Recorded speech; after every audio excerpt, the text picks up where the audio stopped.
Absorption, you reek of blood, young man. The old witch cried out in exaggeration. You are a dark magus, am I right? Is there anything wrong? I don't know of any rule in Nightless City that states that you can't sell to dark magi. Leyland's brows furrowed. Heh. Don't worry, I'm a dark magus too, though that's a matter from over 200 years ago. Ah, just remembering those times makes me feel nostalgic. The old witch chuckled, which sounded like an owl hooting. For you young people who want to take shortcuts, the price of crystallized darkness energy particles is not something a newly advanced magus can afford. I doubt you have that many magic crystals, so as a favor as your senior, I'd like to offer you another option. Leyland furrowed his eyebrows even more. What option? A trade. You should be aware that once we get to this level, all ordinary resources mean nothing to us. Only fellow magi on the same level as us have the supplies we require. What do you need? Leyland didn't have a good feeling about this. 1,000. I need 1,000 spirits brimming with energy. If you provide me with them, all of these darkness crystals will belong to you. The old witch's eyes shone with excitement. Are you out of your mind?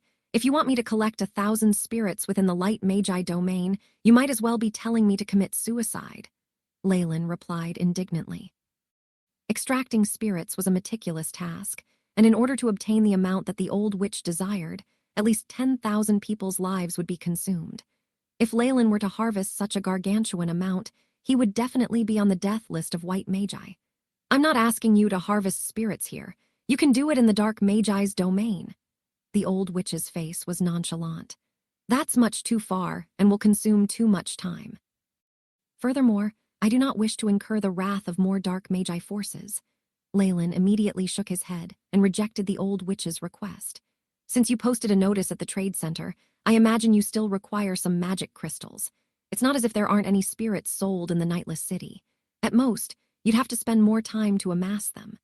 All right then. However, young man, I have to remind you that the price of the darkness crystals is not to be underestimated. The old witch had an internal struggle for a while, before realizing that her requirements were a little too much, while walking back behind the counter. Ping, ping, pang, pang. After rummaging through the drawers for quite a while, the old witch finally placed a conical glass bottle on the counter. At the bottom of the glass bottle was a layer of semi-solid crystals. It let off a mysterious luster, as if wanting to suck in the souls of those peering at it. 300 grams of crystallized darkness energy particles.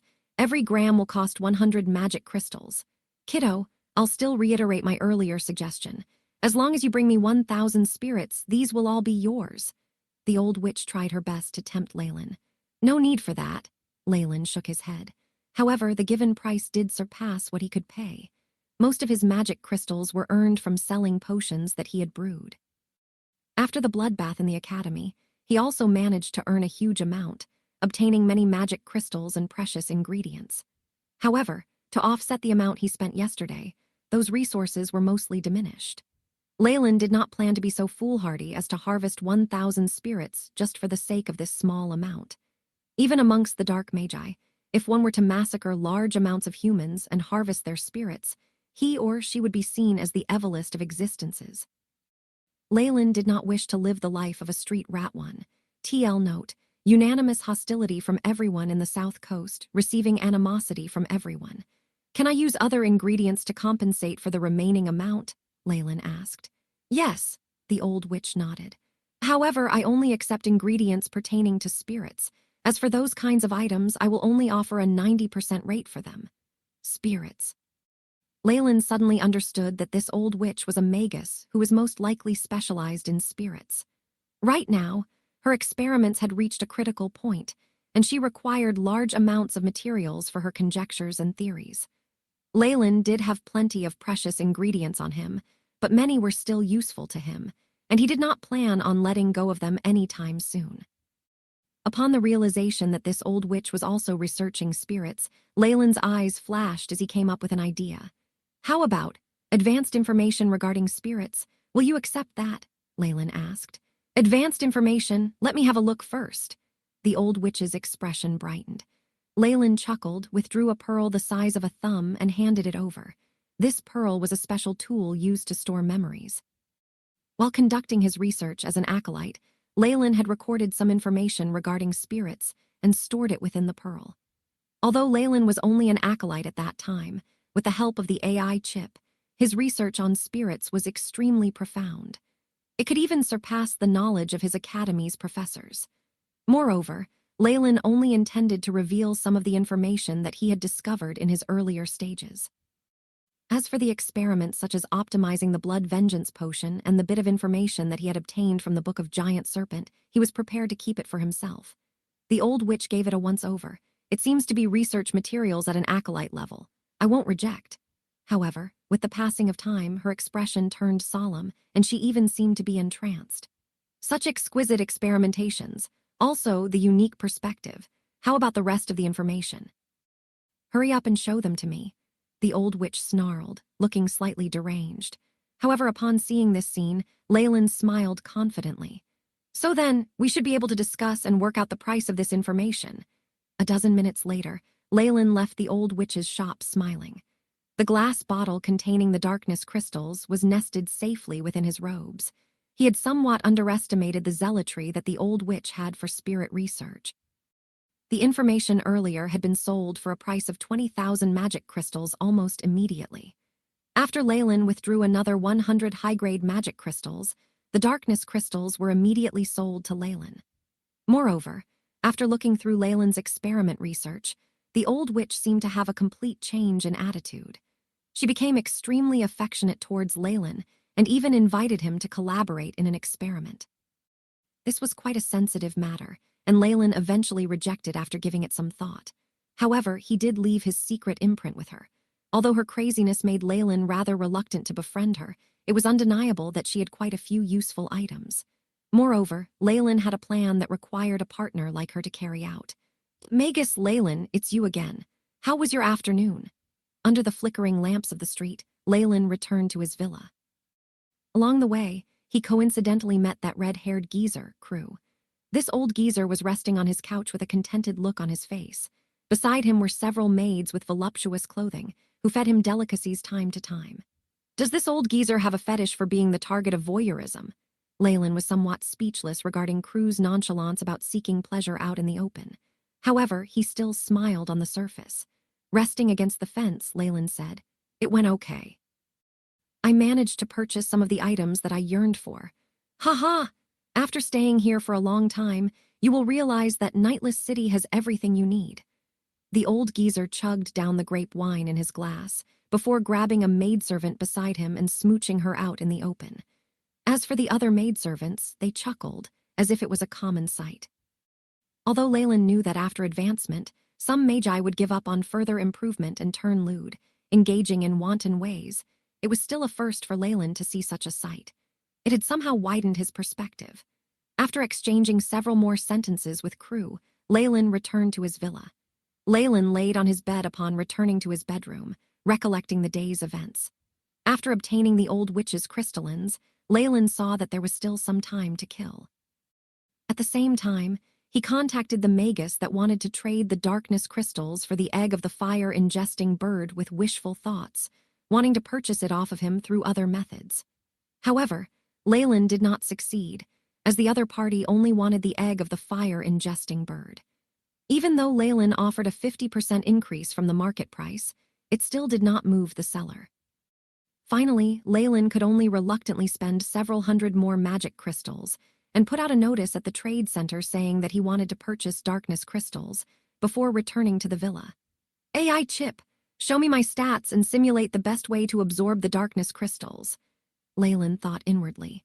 Mission establishing, gathering host's data, beginning model simulation.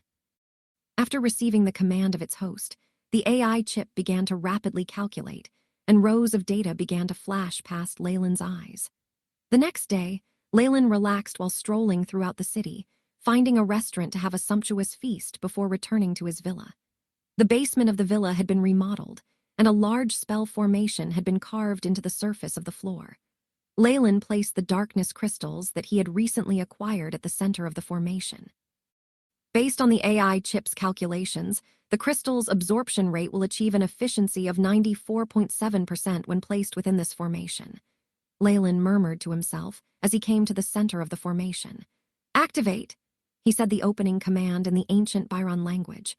Buzz, buzz. The entire spell formation vibrated, emitting a bright light. In the heart of the formation, the darkness crystals began to melt.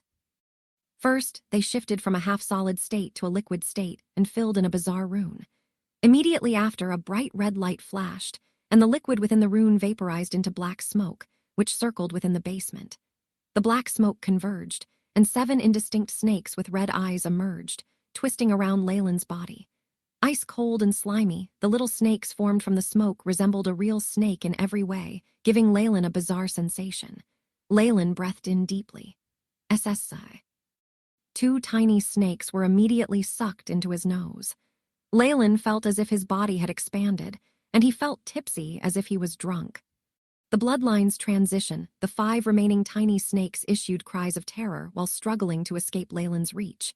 Suddenly, Leyland opened his mouth and inhaled sharply.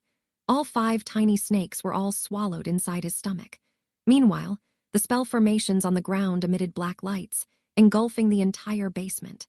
Wrapped in darkness, Leyland had a feeling like he returned to his mother's womb, serene and comfortable. Only the constant notifications from the AI chip could be heard. A large amount of essential substances are entering the host's body, confirmed to be dark energy particles. Absorption in progress. Host absorption rate greatly enhanced under the effect of the darkness rites. Crystal utilization increased. Absorption complete. Host's elemental essence conversion greatly increased, currently 35%. Die. A crisp tone sounded in the center of the formation, following which the black light converged into the shadow of a figure at the center. Huff. Leyland gradually opened his eyes, and a flash of black light streaked past his eyes. This feeling, having the elemental essence conversion increase to 35% so quickly, was a strange sensation. Leyland could clearly feel that in the surrounding void, tiny black particles of the darkness element were hovering around like fireflies. Although Leyland had a darkness elemental aptitude, being able to sense the energy particles in the air this easily was still a first for him. It was a feeling of novelty. Moreover, Leyland could sense that it required less spiritual force than before to control the energy particles. Latent fireball, Leyland quickly chanted the spell, and from the darkness of the basement, countless black fireballs flew out. Flames gathered in Leyland's hands and became 5 times larger in an instant. Corrosive flames continuously formed and raised, and even the roof of the basement gradually turned red, seeming to be on the verge of melting. AI chip. Calculate the current stats, Leyland muttered inwardly. Rank 1 magic, latent fireball.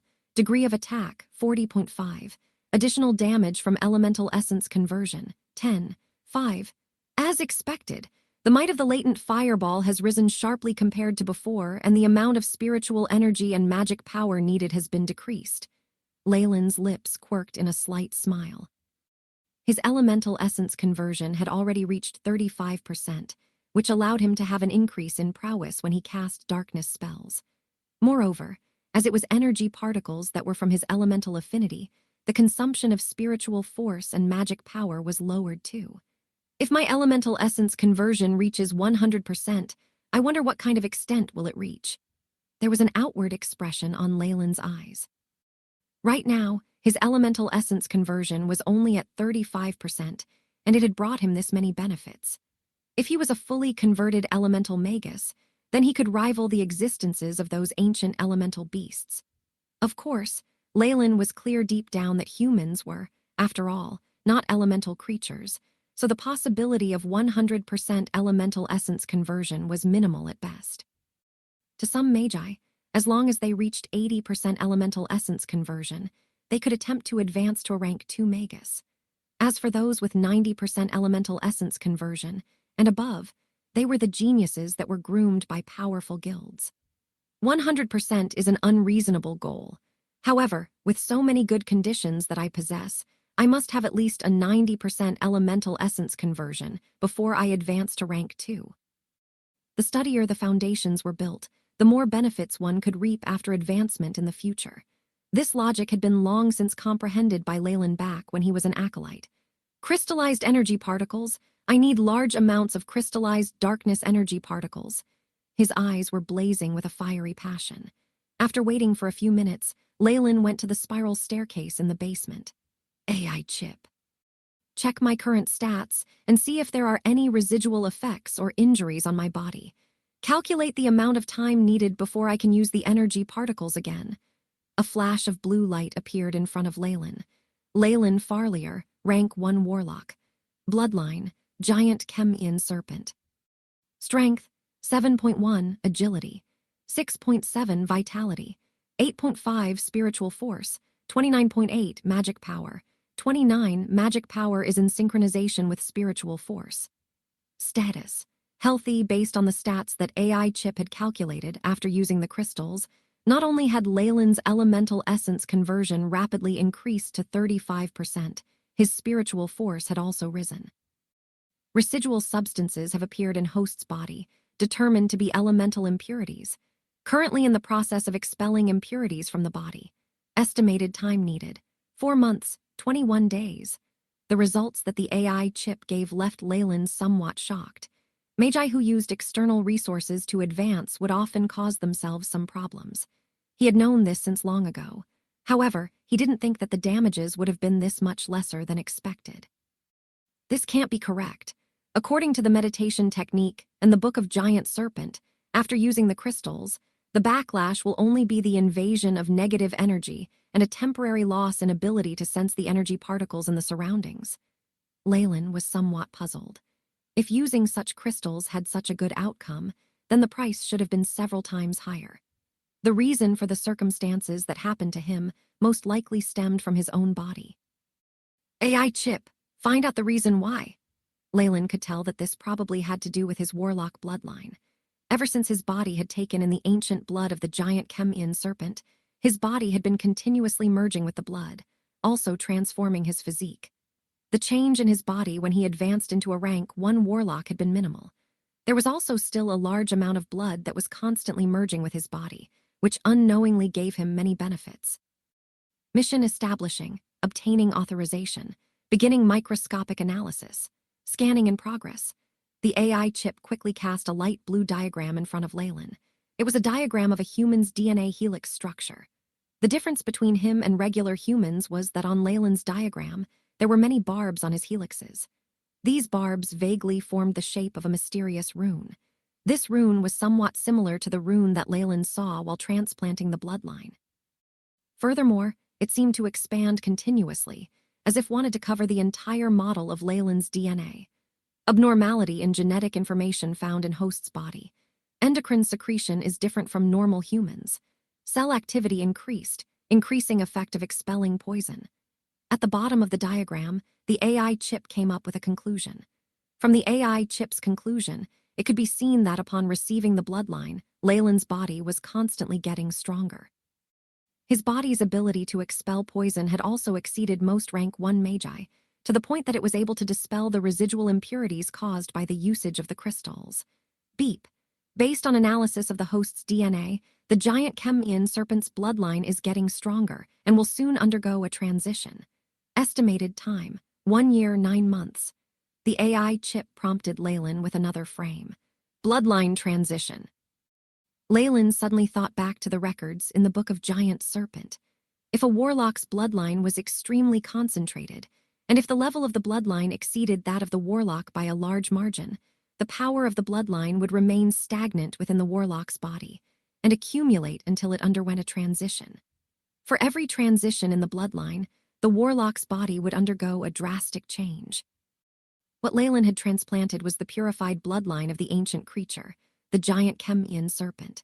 If one were to quantify its level, it would be at least a rank 4 Morningstar Magus. As for Leyland, he was only a rank 1 Magus as of now. The concentration of the bloodline was too high, so it could only be dormant within his body. After Leyland's elemental essence conversion and spiritual force had reached a certain threshold, it would then enhance him with a deeper harmonization. It seems that the ancient creature's bloodlines are mysterious yet powerful, which far exceeds my expectations. Leyland, who was walking up, suddenly halted. There's still 1 year and 9 months, huh? The second transition would bring immense benefits to Leyland. The most obvious change would be the leap in power. If that is the case, a lot of my plans from before should now be modified.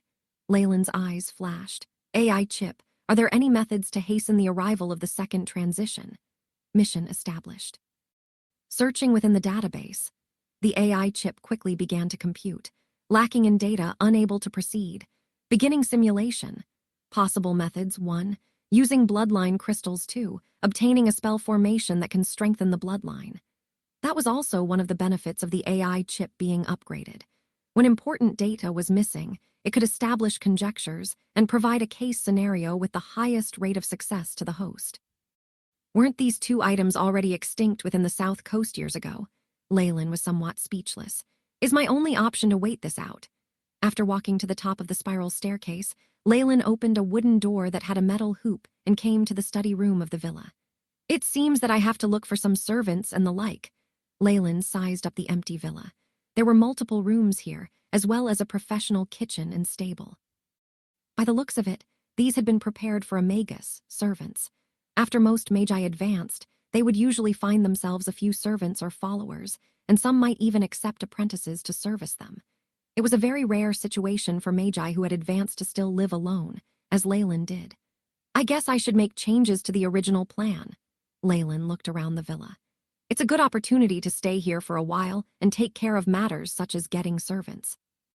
Originally, Leyland had been planning to undergo a series of expeditions to acquire resources for his advancement after settling down in the Nightless City.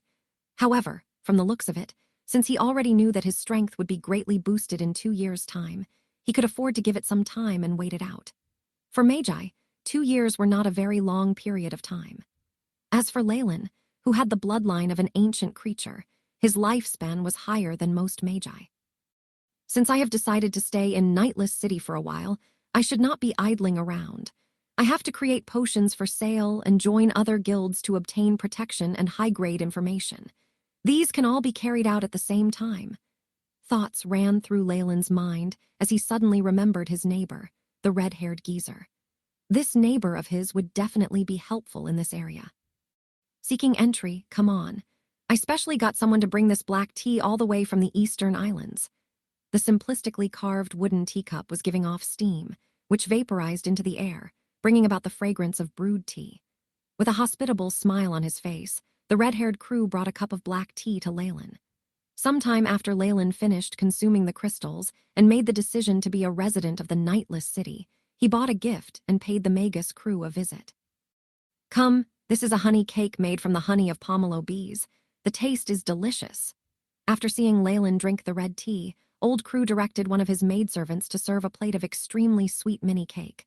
The maidservants wore extremely exposing uniforms, only covering the few crucial areas. Most of her glossy skin was out in the open, which looked extremely alluring. If you like them, I can gift you a few. Crew laughed absent-mindedly. Please don't tease me. Leyland shook his head as he forced a smile. Haven't I already told you the purpose of this visit? At the mention of getting down to business, Crew's expression became stern. He waved his hands, and the maidservants in the surroundings bowed deeply before quickly taking their leave. They were obviously trained and did not make any sound as they retreated. Do you wish to join an organization in Nightless City? Crew's expression was solemn. Yes, for the sake of high-grade information and some precious ingredients needed in experiments. What Leyland said was the truth.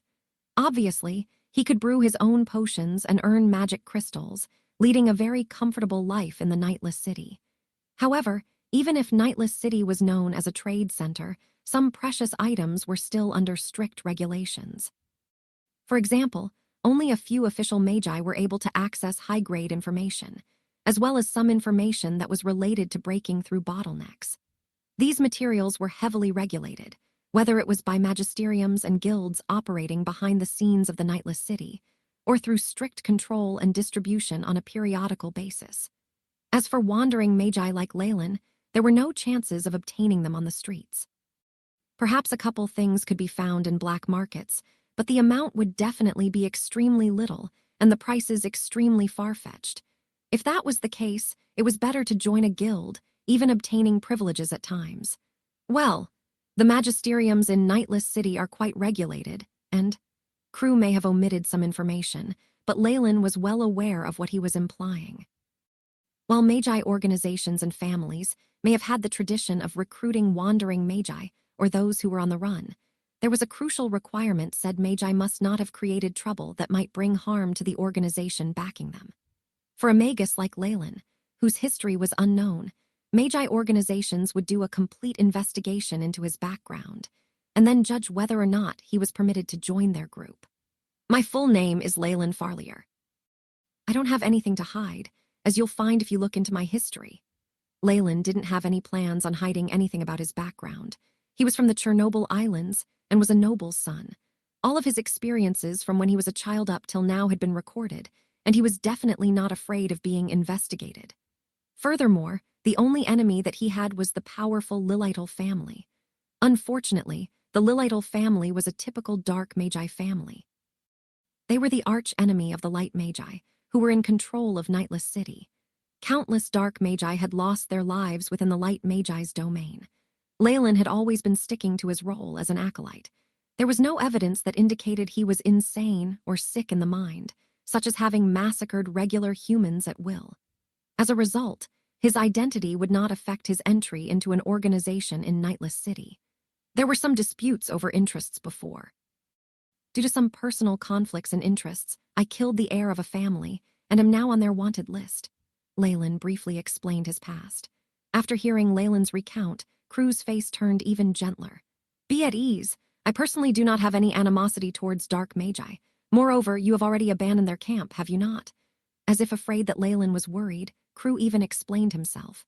We of Nightless City will still welcome Magi like you, so be at ease. Crew sipped the black tea from the appealing wooden cup before he slowly said, So then, there are many guilds in the Nightless City. Which one are you planning to join? It's precisely because I don't know much that I'm here to seek your guidance. An embarrassed expression surfaced upon Leyland's face. Let me think, where should I begin? Crew racked his brains, and after thinking for a while, he said, There are many guilds in the Nightless City. Enea Ivory Ring Tower, Mercifura Academy, Four Seasons Garden, Hand of Femk, Human-Faced Lion's Eye. These are all guilds that are more powerful, monopolizing the trade behind the Nightless City. On the surface, there are a few other small organizations. Those ones aren't that strong, some even having only a semi-converted elemental Magus as their backer. If at any time they were to die, the organization would naturally be dismissed. They are only guilds in name, and their shares of resources are extremely few, to the point of almost being negligible. Some are even just based on friendships and the collaboration of experiments. After some time, groups like that will naturally be formed. These types of groups have no backing at all, so don't even think of joining them. Crew advised Leyland with a good heart. As for the application, you only have to go to the communal center and request an application.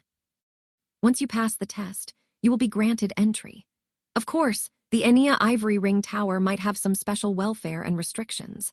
Leyland did not pay Crew a visit just to find out superficial information such as this. He also wanted to understand more about the inner workings of the large guilds in Nightless City. This information could only be known by older Magi who had been a resident of Nightless City for a long time. Of course, Crew knew of this, so he leaked some important information further on in their discussion, allowing Leyland to grasp a better understanding of the various guilds.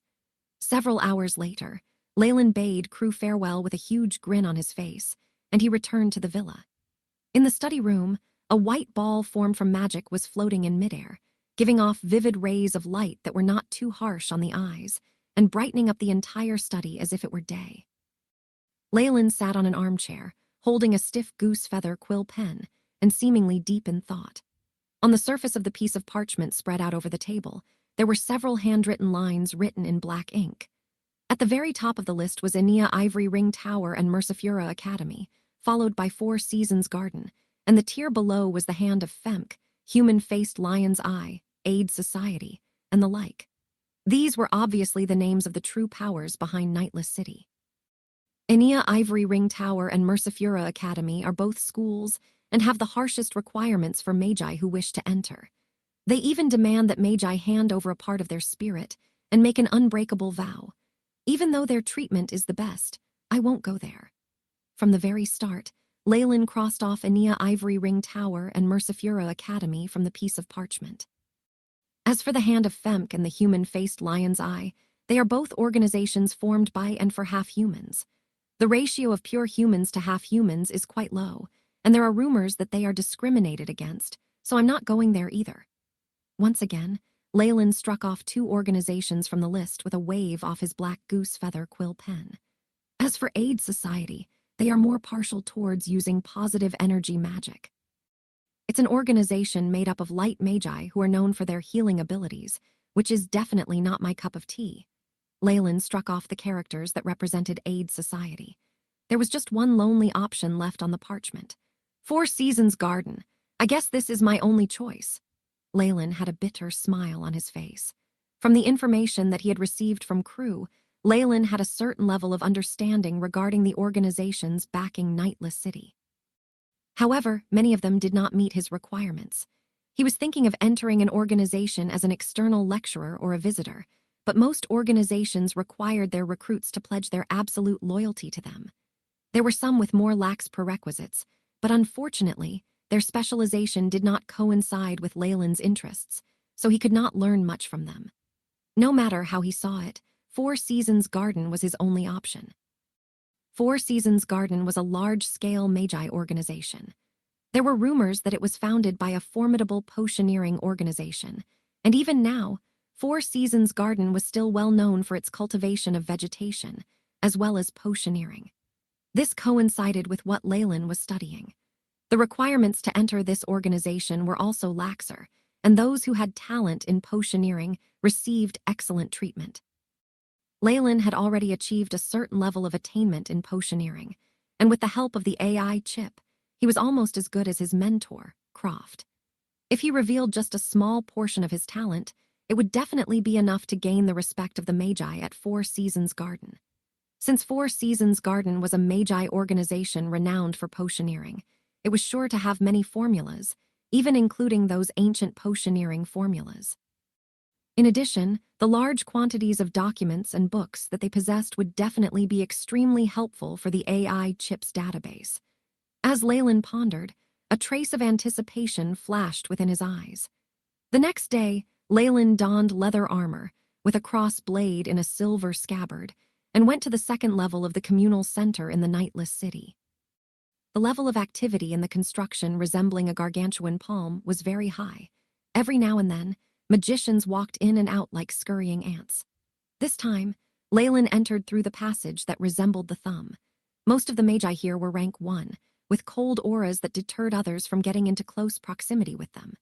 These are most likely wandering magi coming here to seek an opportunity. Leyland inadvertently scanned his surroundings and saw several strangely dressed magi. Just based on the energy waves radiating from them, Leyland felt a sense of danger. With just one look at them, one could tell that they were no pushovers. There was a large hall at the end of the passage, and straight ahead of it, there were several counters that were separated by glass windows. Within those counters, several magicians seemed to be scribbling on their papers. 4 Seasons Garden, as there were only a few official magi, empty counters were readily available. There were a few magicians sitting on the big benches around the hall as if waiting for something or someone. Leyland looked around and arrived in the front of an empty counter. "Hello!" The young maiden behind the counter seemed to emit the energy waves of a level 3 acolyte. Upon seeing Leyland, she greeted him cheerfully, as her face brightened up with a smile. "I wish to join 4 Seasons Garden, hence I'm here to apply."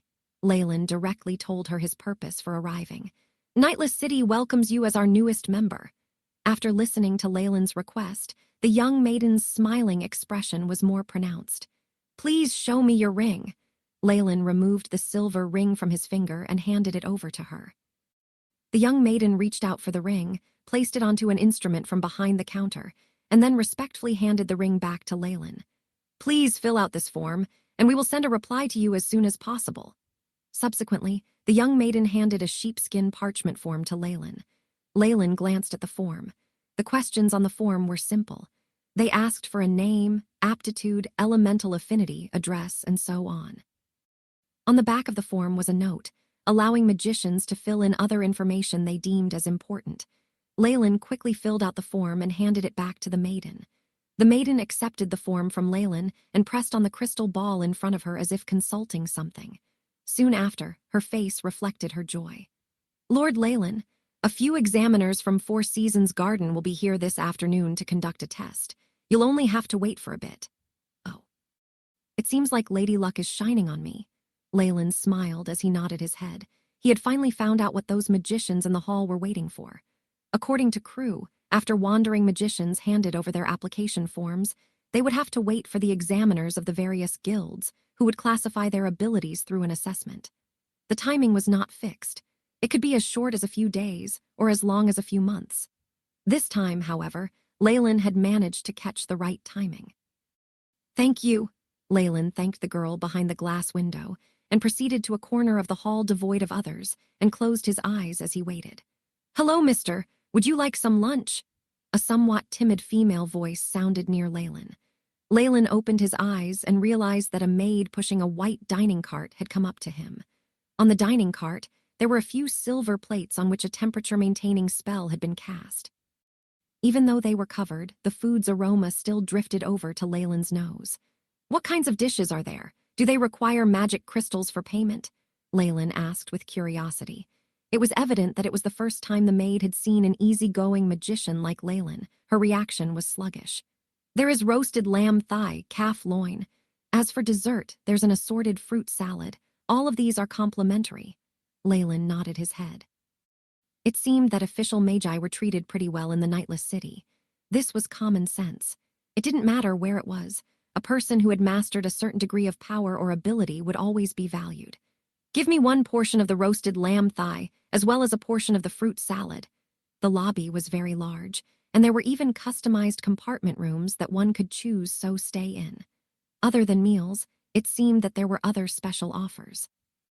Leyland personally witnessed a huge magician pulling a maid into one of the compartment rooms, following which sounds of repressed moans could be heard. "Lord, if you want." The maid servicing Leyland was also quite a beauty, and combined with her slightly shy demeanor, caused one to feel lusty and desire to ravage her. "There is no need. I'll just eat outside." Leyland shook his head. Inside the hall were some round tables and long benches, similar to the layout of a coffee place from his past life, where one could stay to dine. Leyland considered whether he had his sperms acting as a brain. With the assessment commencing this afternoon, how could that magician still think of something like this? Wasn't he afraid that his current actions would adversely affect his state of mind and ability to produce results during the assessment? Upon hearing Leyland's response, the maid released a sigh of relief. Soon afterwards, whether it was because she felt like she had been relieved of a huge burden, or she just felt empty, Leyland had made his way into her heart. While the maid looked at Leyland, who exuded elegance and charisma, she momentarily felt an indescribable feeling. Leyland, on the other hand, did not notice the maid's feelings. He was currently skillfully controlling the knife and fork in his hands, sending the lamb thigh meat into his mouth. Every move he made had an indescribable feeling of elegance and grace to it.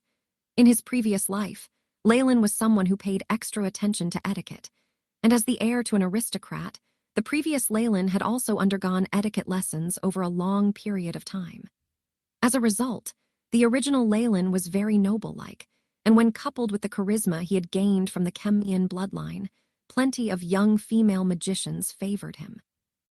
Just by walking along the streets of Nightless City, the present Leyland would spot several young ladies stealing glances at him. There were even a few voluptuous female magicians that directly requested a date with Leyland, causing him to be dumbfounded. After having a pretty tasty lunch, Leyland waited for a while before entering the hall, in which a large commotion was occurring amongst the magicians. "Are they here?"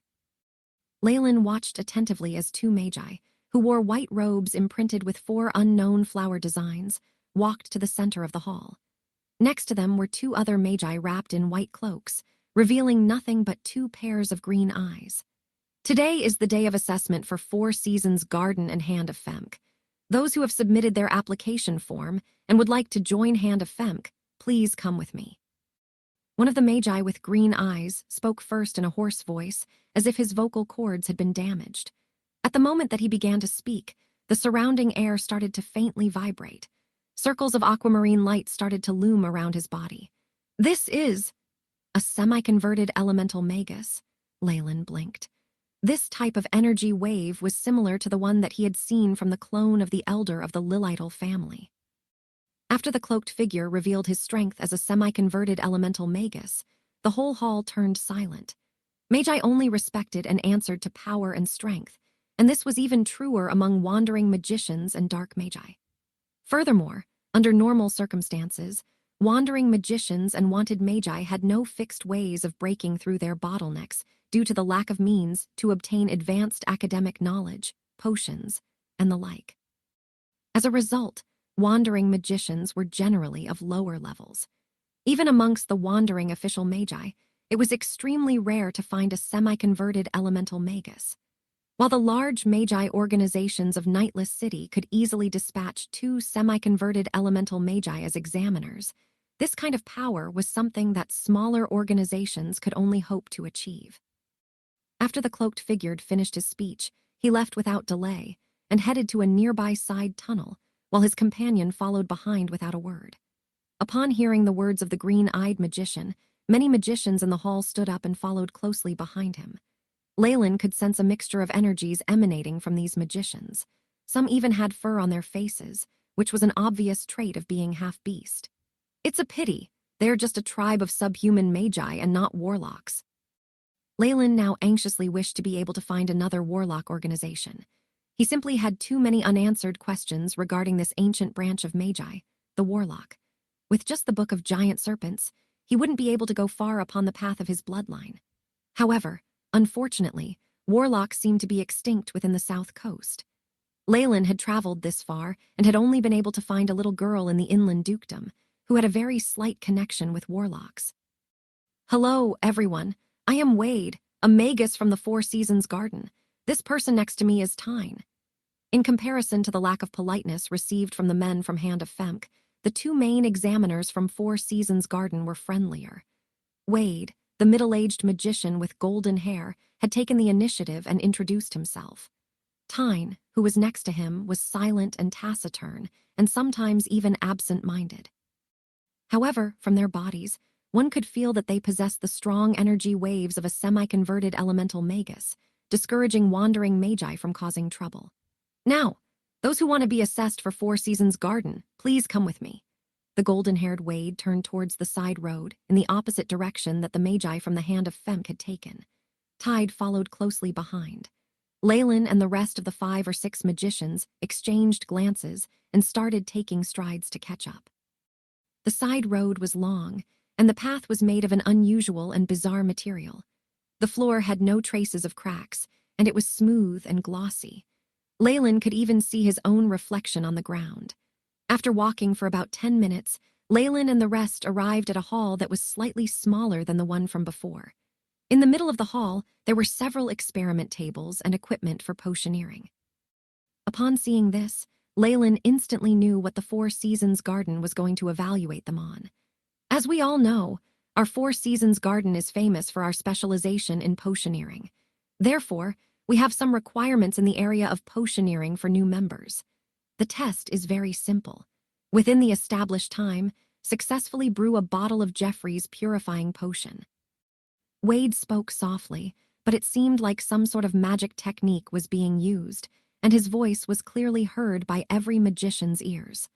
Raw materials are arranged on the experiment tables. We have prepared 3 portions of raw materials for each of you. In other words, you'll only have 2 chances to fail. This kind of request, Leyland squinted for a bit. Jeffrey's purifying potion was a type of middle-grade medicine, which, even amongst potions of a similar tier, was famous for being extremely difficult to brew.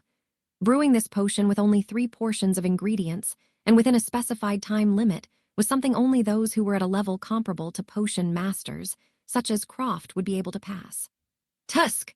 Sure enough, after listing the requirements, Leyland heard distinct hisses from the magicians around him. In recent years, the larger powers within Nightless City have made their recruitment criteria increasingly stringent. At this time, a sound of complaint traveled to Leyland's ears. Jeffrey's purifying potion's silence. Seeing the chaotic scene, Tyne, who had stayed quiet all this while, suddenly spoke. In a split second, tremendous spiritual power swept through the hall like a storm. This is the assessment to enter my Four Seasons Garden. If you have no wish to participate, the door's right there. Please feel free to leave. Tyne pointed to the small door at the side. It instantly became unnaturally quiet. Good. Are there none who want to withdraw? In that case, let the examinations begin. Wade glanced at the magi under him, nodded, and a golden hourglass appeared in the middle of the room. Grain by grain, the sand started to fall. Seeing that it was time to begin, the magicians quickly ran to their workbenches and started to handle the materials they had. Leyland found himself a space in the corner, and since there were many workbenches within the hall, nobody was going to fight him for this place. At the moment, he was still relaxed enough to be judging the performance of the acolytes. Since these magi had all chosen Four Seasons Garden, it was natural that they had achieved a certain level of attainment in potioneering. All of the magicians began to operate the equipment on the workbench in a skilled manner, motions quick and methodological. From the looks of it, I'll have to reveal a bit of my skills. Leyland grinned and got to work.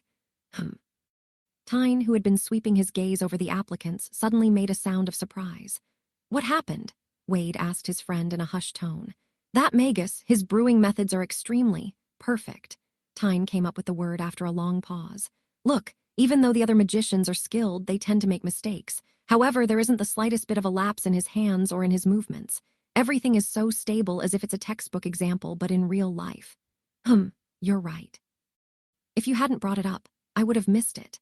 Wade watched the young man in the corner who was engrossed in handling a green plant. The young man was currently using his right hand to heat up the beaker, the fingers on his left hand constantly emitting yellow flames. When combined together, the color became a striking red. This is the flame-combining method unique to the Dark Magi domain, and is a high-level technique used in potioneering. To think that he's so proficient in this method. Wade wore an expression of admiration on his face. It looks like we've found ourselves a promising seedling. Let me see what his name is. Wade immediately went through the stack of application forms and quickly found the young man's name on the last piece of parchment. So he's called Leyland.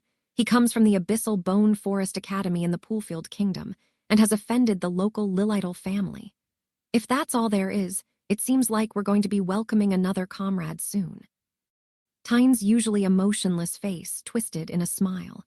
For the magicians in the Light Magi domain, they were uncaring of the fact that Leyland had offended those in the Dark Magi region. After all, these two areas were at odds with each other in the first place. What they were most afraid of was if Leyland had offended any of the local large-scale Magi organizations. That was the most troublesome. At times, in order to maintain the guise of unity and solidarity, they had no choice but to reject talented Magi who were on the Light Magi organization's wanted lists. The magicians were focusing on completing their own potions and seemed not to have heard the two Magi, who were engrossed in conversation.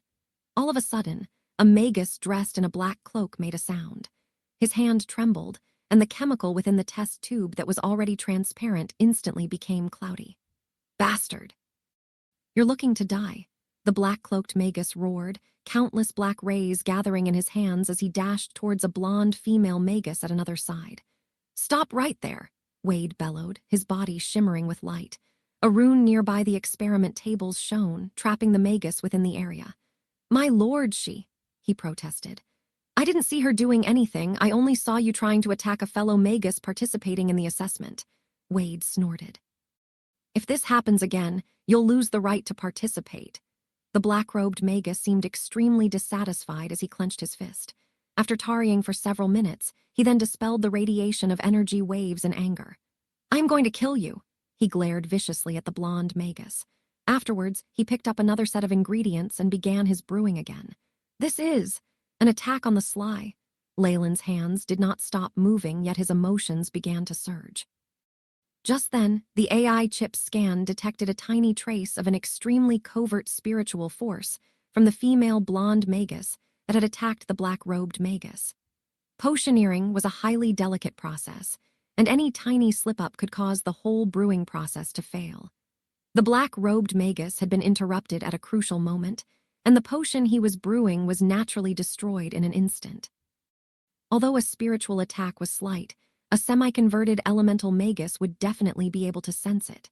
However, these two examiners prevented the black-robed Magus from seeking revenge.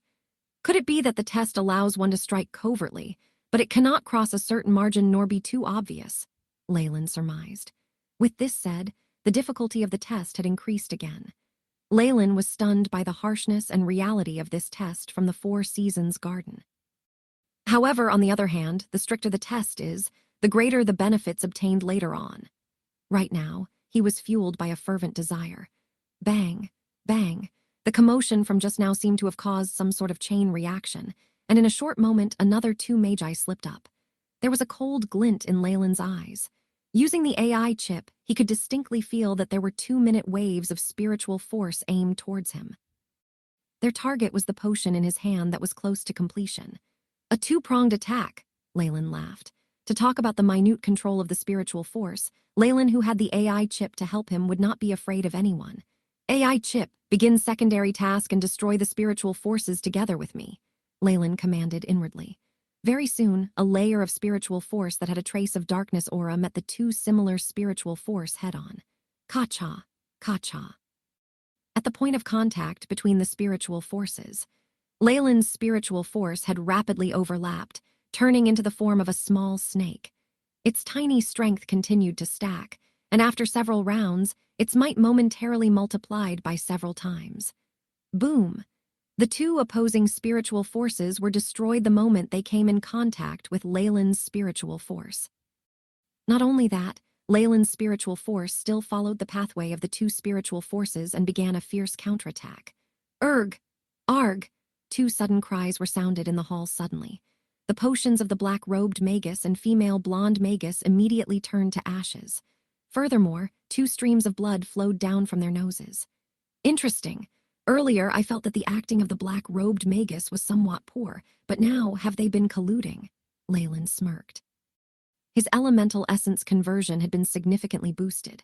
Also, with the help of the AI chip, these 2 were unaware and had actually taken a small hit from him. They most likely had to recuperate for a period of time before fully recovering from the spiritual force attack from earlier. My lord, I forfeit. The black-cloaked man glanced at Leyland in fright and promptly lowered his head, afraid to look him in the eye any longer. Me too, the blonde Magus yelled. Permitted, Tyne answered. The 2 magi quickly gave Tyne a bow and darted out of the hall. Unexpectedly, neither of them had any complaints or glared at anyone. At least these 2 know their place. Leyland thought nothing of their behavior. Magicians respected power. In the earlier exchange, he could tell that the 2 magi's elemental essence conversions were not higher than 10%, so they most likely had only just advanced. They posed no threat to the current Leyland. It seemed they were well aware of this fact, and quickly withdrew from the assessment, even being afraid that Leyland would pursue the matter. Did you see that? What an interesting performance. Wade grinned as he spoke to Tyne. Yes, his elemental essence conversion is of a rather high level. His ability to manipulate spiritual force is also amazing. Tyne nodded, his expression stern. And I was still worried that he was a spy from some organization. I'm afraid nobody would be willing to use someone like him as a spy. So this is your conclusion, Wade blinked. This was the first time Tyne had such a good impression of somebody. No, this is just my hypothesis. Tyne's usually expressionless face suddenly had a mischievous smile. You! As Tyne's colleague, Wade naturally knew that his counterpart's frosty indifference was just an act. In fact, Tyne had a mischievous mindset. As for Wade, who looked more normal between the 2, he often had to take the blame for Tyne's behavior. The Jeffries purifying potion. I've completed it. At this moment, Leyland indicated his completion by waving his hands. This voice was extremely abrupt in the originally silent hall. In a moment, many gazes from magicians glanced at Leyland. Firmly held in Leyland's hand was a test tube with a milky white substance. Wade came in front of Leyland and carefully took the potion from him. He then began to scribble on a form. Very well, you can leave now. 10 days later, come to the recruitment area at the communal center and await for your results. Wade gave Leyland an extremely warm smile. Many thanks. Leyland smiled and bowed before leaving from a side door. He understood that the test had been successfully passed. As long as there were no problems when they re-examined his current status, the Four Seasons Garden would never deny his entry. Outside of the communal area were the wide streets of Zone 2 in Nightless City. The bustling activity on the streets continued, as people continued to pass by. Anyone who had registered and provided their paperwork were allowed to stay in Zone 2, so Leyland was even able to see some regular humans here.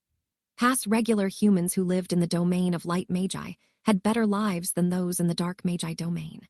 Furthermore, The revered magicians even allowed them to obtain resident rights in Zone 2, as long as they continuously worked hard for it. However, from what Leyland saw, it was only a different form of management.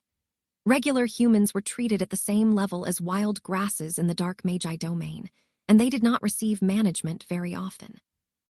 The only thing was that they would be harvested in times of need. As for the Light Magi, they treated these humans as pieces of property. Hence, they could afford to invest huge amounts of time and effort to manage them in order to reap greater benefits. Even in the most open-minded domain of the Light Magi, magicians always had a position far above regular humans. Furthermore, this gap in status surpassed the gap between regular humans and nobles. Leyland saw many situations in which regular humans, even those that seemed to be nobility, respectfully moved aside and gave a deep bow when they saw an acolyte. Leyland paid no mind to these situations, however. The test today was rather taxing, and he was prepared to enjoy a hearty feast, then proceed to Crew's house to inquire about some matters. The old geezer was very talkative, and Leyland wasn't planning on asking him anything confidential, so he was naturally willing to entertain Leyland. Crash! Ah! Suddenly, a little girl in a white dress who was chasing something like a rubber ball bumped into Leyland's leg. Rather than Leyland, who stayed in the same spot, the little girl fell backwards onto the ground.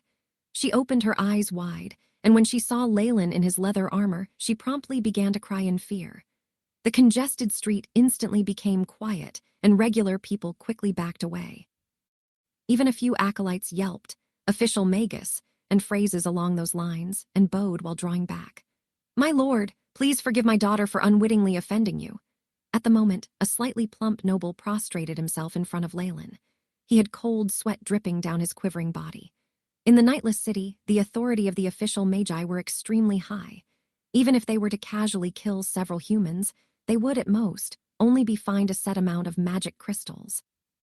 If Leyland's mood wasn't good, he could just kill these two people here, and they wouldn't be able to do anything but accept their fate. The plump noble kowtowed as he pulled the little girl to kneel as well. "Quickly, seek forgiveness from the Lord." This atmosphere that seemed like a befalling calamity had also influenced the little girl. She held back her sobs and blankly stared on. "It's all right." Leyland picked up the rubber ball on the roadside and handed it to the little girl. He even ruffled her hair with his right hand. "It's no big deal. No need to worry." "Thank you, Lord. Thank you, Lord." With a feeling of a renewed life, the fatty's words were choked back. Even the little girl that he had brought along seemed to heave a sigh of relief.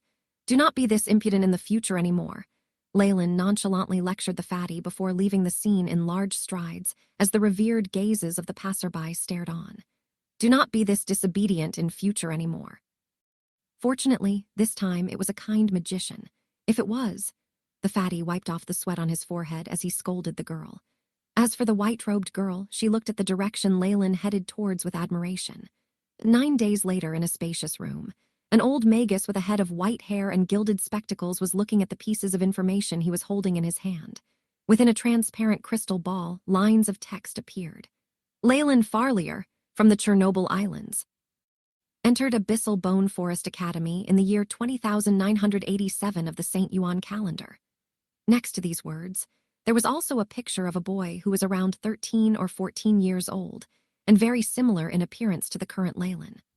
On another crystal ball nearby, there was a detailed record of Leyland's experiences in the Abyssal Bone Forest Academy. As long as the information was made available to the public, it was all written there. There was even an article regarding the matter of how he had offended the Lilithal family. For the sake of a couple remnants, seems reasonable." The old Magus nodded. "Look, should we ask him to hand over the research materials he obtained from the ruins?" A Magus with a third eye on his forehead said, "No, all official Magi have their own secrets. We need to learn to be lenient and tolerant, or else all of the magicians in the organization would end up only acting for their personal benefits, leading to the segregation of groups." There were several Magi who had journeyed throughout the south coast and managed to break through. If Four Seasons Garden demanded Leyland hand over his research, it would definitely draw the ire of other Magi, which would definitely provide no benefits for them.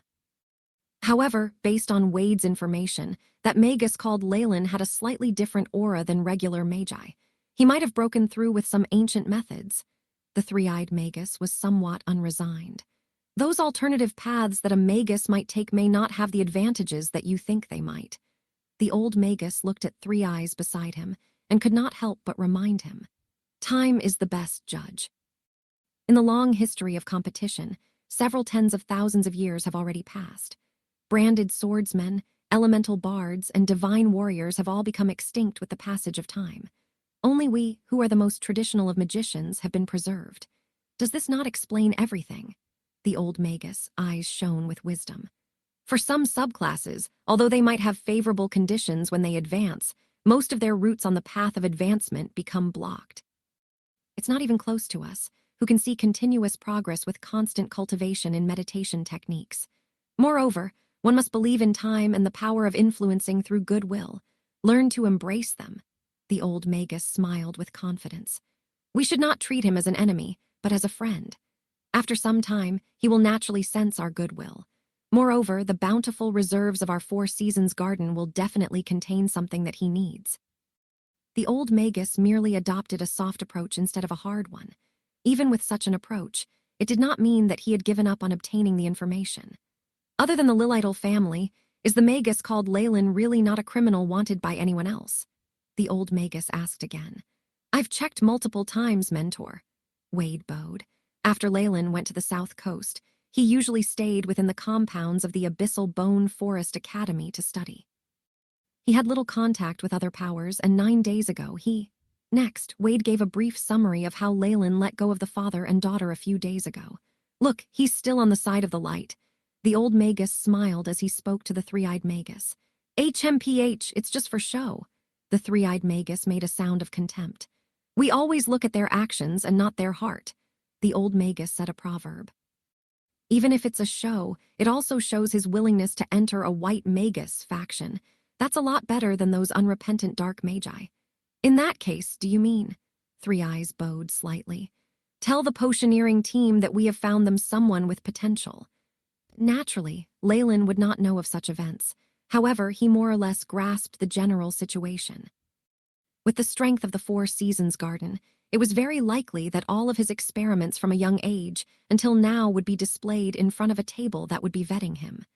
Furthermore, they would most likely infer that he had killed Bossing for the inheritance and was now on the run. However, he was not worried at all. The great Magus Surhome had utterly destroyed the Dylan Gardens. Since the dead party could not verify anything, they would at most reckon that he had obtained some subclass Magus information and could have only advanced to an official Magus with some luck, so his future progress would be extremely limited. Moreover, he was now an official Magus. Other guilds would definitely have official magi who advanced under similar circumstances, and if they were to try to get to the truth, they would not be able to gain the trust of these magi who had advanced in special scenarios. At the very end, they were still forces of the light magi, so no matter how they thought inwardly, they had to show a good reputation on the outside. As long as Leyland was able to hide the meditation technique of the great Magus Surhome and the AI chip's purification of bloodlines, he was not afraid of letting them find out about other things. Just as he expected, the moment he reached the reception area, he could see that Wade, who he had previously met, was already there waiting for him. Nice to meet you, Magus Leyland. Wade smiled as he bowed towards Leyland. Congratulations on passing the test. From here on, you are a member of the Four Seasons Garden. Wade gave a passionate smile. I am also honored to enter such a great organization as the Four Seasons Garden. Leyland had a look of excitement on his face.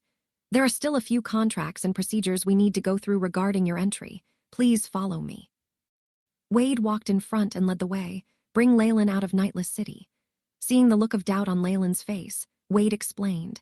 Even though Four Seasons Garden has a few laboratories and a reception area in Zone 5, our headquarters is in the outskirts of Nightless City. I see, Leyland nodded, following Wade to a region near the gates to the city. In front of Leyland was a large square, and in the middle there were several wooden crosses, to which creatures of all shapes and sizes were tied. This is one of the Four Seasons Garden's contacts, from which you can choose a specialized mount. Wade pointed at a giant magical creature that had just landed from the air. Although you can rent them, I suggest that you buy one for your personal use as transportation. Wade walked to a small wooden hut beside the plaza and greeted the person inside through the window.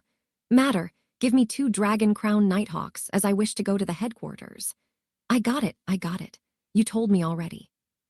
The man Reynold, behind the let's window impatiently answered and tossed out 2 green metal sheets. Go, Wade called towards the distracted Leyland. What do you like these guys? Wade pointed at a creature in front of Leyland that looked like an elephant, but had a layer of white feathers on its body that appealed to Leyland.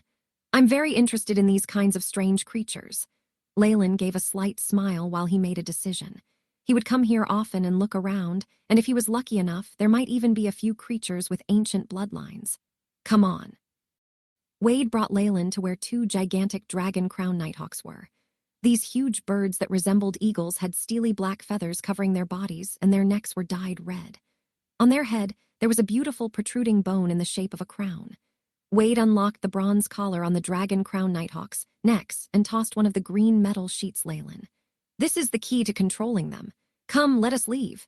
Leyland climbed on one of the nighthawks' backs in curiosity. On its back was the leather saddle of a mount. It seemed to be manufactured for the comfort of the riders. Leyland sat on the saddle and willed a trace of his spiritual force to enter the green metal sheet.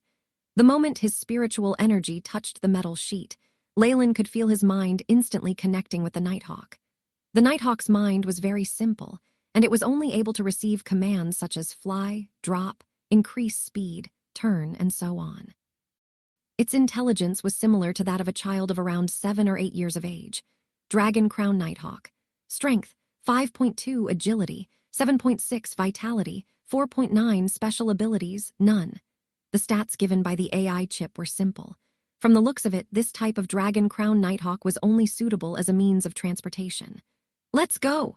The large nighthawk spread its wings, and in doing so, swept up a dust tornado. Following 2 cries of the nighthawks, Leyland and Wade made themselves comfortable on their backs as they flew into the sky. Whoosh, the strong air pressure made Leyland feel as if he were in the middle of a hurricane. Hee. Leyland, how does it feel? Wade, who was on the nighthawk beside Leyland, spoke up. Leyland's eyes closed in a contented manner as he enjoyed the scenery zooming past him on both sides, as well as the blue sky and white clouds that seemed to be in close proximity.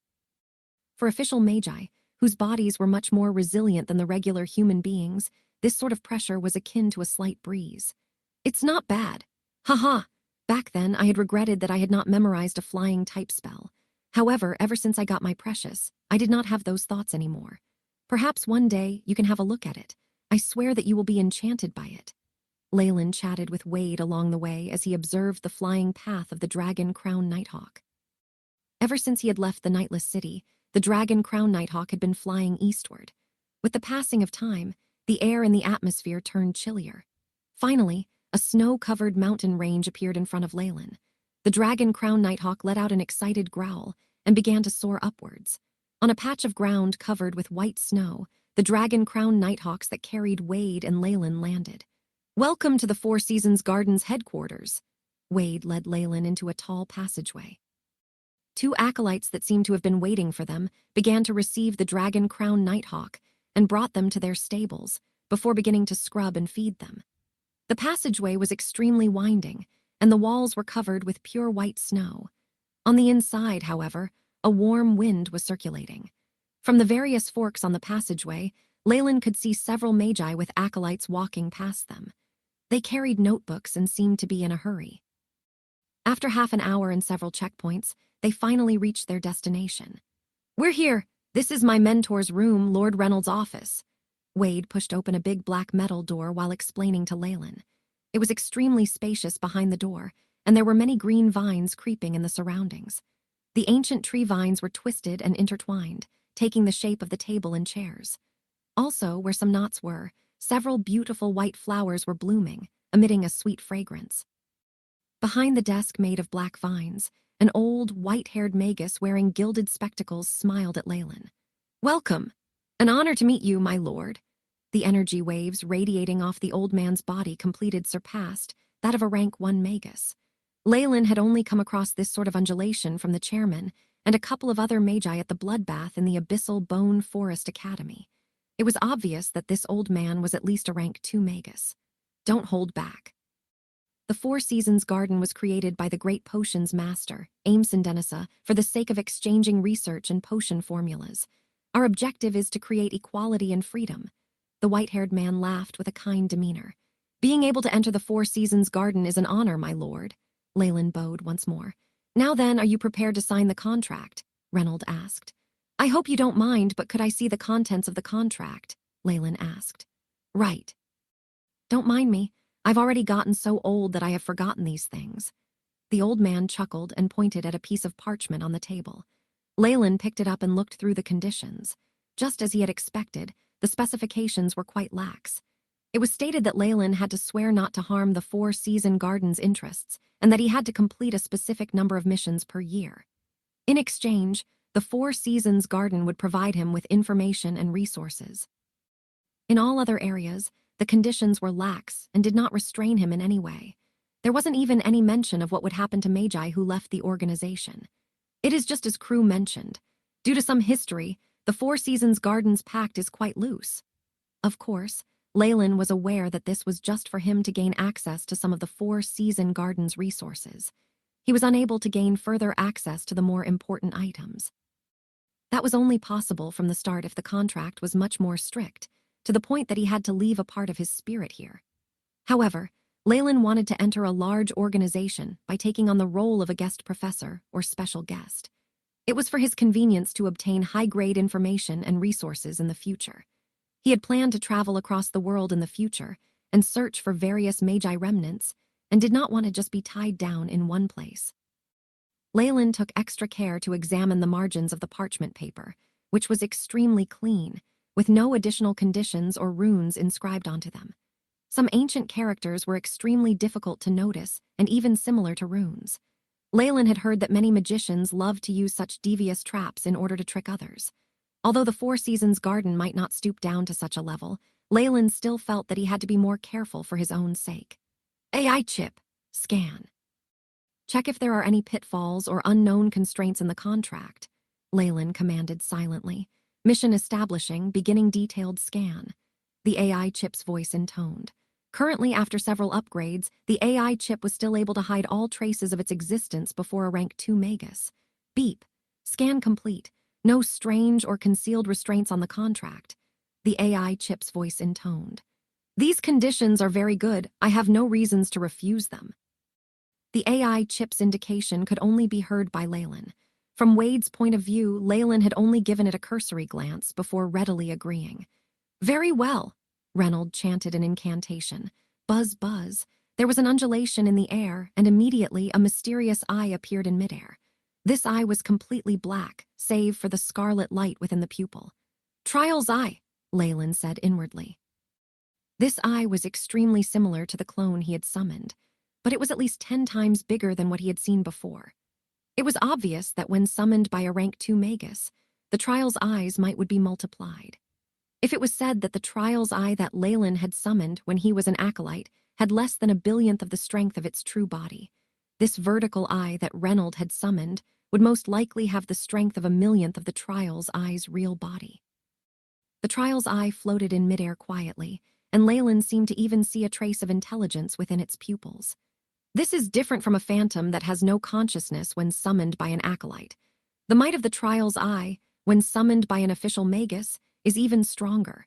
Moreover, it is intelligent and can think on its own, so it is able to judge the contract fairly between both parties, Reynold explained to Leyland. That was to say, if this Trial's eye had appeared in the past, Leyland's past ploy in deceiving the vengeful spirit Roman with a word game would have been exposed, and he would have suffered the punishment of the Trial's eye.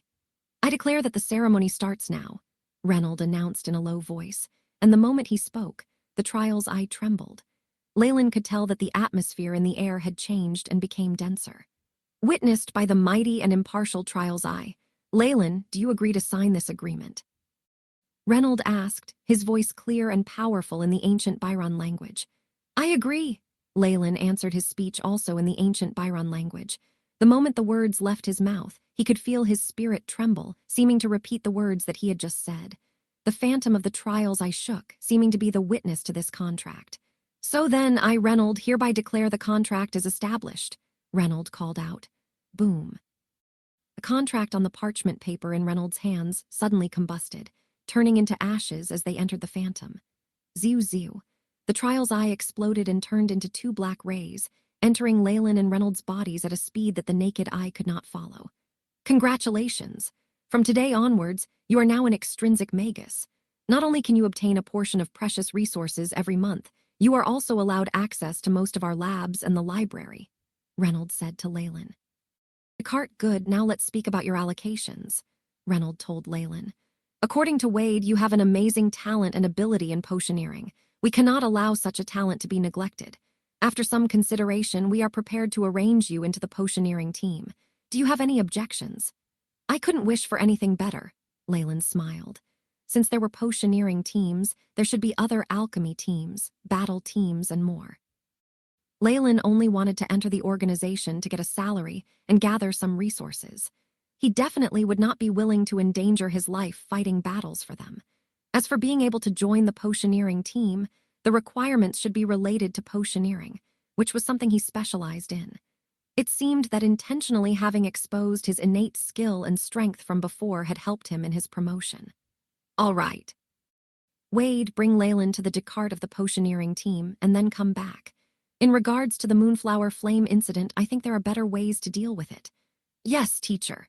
Wade gave a bow and took Leyland away with him. What do you think? My tutor is a good person, right? Wade asked Leyland with a sense of pride and boasting. Being in front of Leyland, who was now a fellow comrade, he was visibly much more relaxed. He is a wise and amiable senior. This time, Leyland naturally would not sing a different tune. Ha ha! Everyone says that. Come, let me bring you to the potioneering team. Descartes, over there, is overly conservative, but he still attentively cultivates truly talented young magicians. Wade divulged quite a bit of information without much thought. At the end of the turn, a magician in black robes emerged.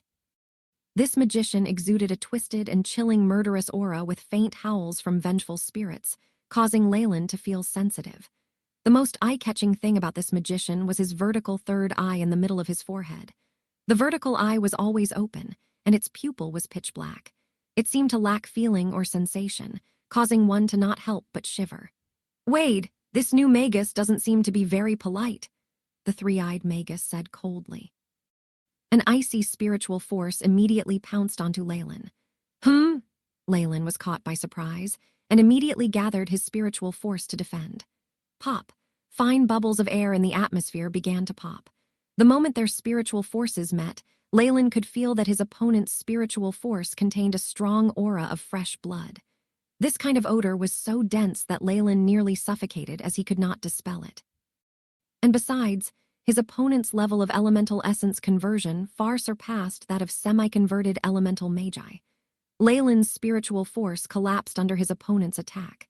As if a sledgehammer had smashed into Leyland's chest, he stumbled 2 steps back, and his face turned white. The three-eyed magician looked bewilderedly at Leyland. Your spiritual force is not bad, but it's a pity that it was still insufficient. Subsequently, he did not take another look at Leyland and proceeded past them. It seemed that the Magus was trying to show off and demonstrate his prowess. Are you okay? Wade looked a little worried for Leyland. No problem, my spiritual force is just a little shaken up. A few days of rest is all I need to get better. Leyland looked in the direction of three-eyed Magus as he left. Who is he? He is Lord Caesar, a Magus personally nurtured by the Four Seasons Garden, and with valiant fighting strength. He is in charge of the hunting team, and is the role as our deputy commander. Wade looked at Leyland with a bitter smile on his lips. Lord Caesar believes that foreign magicians will only damage the Four Seasons Garden's unity, and believes that recruiting new magicians should be banned. As if afraid that Leyland would worry, he added on, Of course my teacher, Lord Reynolds, does not agree with his point of view. Furthermore, my teacher was one of the pioneers of this organization. At the present, the Four Seasons Garden's higher authorities are still in favor of recruiting new magicians. Head of the hunting team. Leyland glared in the direction of Lord Caesar, and a ray of light flashed from his eyes. AI chip, estimate the opponent's strength. Based on the spiritual force emitted by the opponent, target strength estimated. Rank 1 Magus with peak strength, elemental essence conversion above 80%. With this kind of strength, it bears a resemblance to the elder from the Lilidal family. By the looks of it, if I was paired to battle against him, I'd have little chance of winning. Tons of complicated ideas were swirling around in Leyland's mind. Okay, let me bring you to the potioneering team. Wade quickly changed the topic, and Leyland followed behind Wade without comment. Along the way, Wade tried his best to speak about other topics, hoping Leyland would forget about the unhappiness from earlier on. Even though they both knew it was impossible, Leyland still acted as if he was listening attentively. After becoming a part of our team, you can live here permanently in a house for free. However, life here is very monotonous. We just conduct experiments after experiments.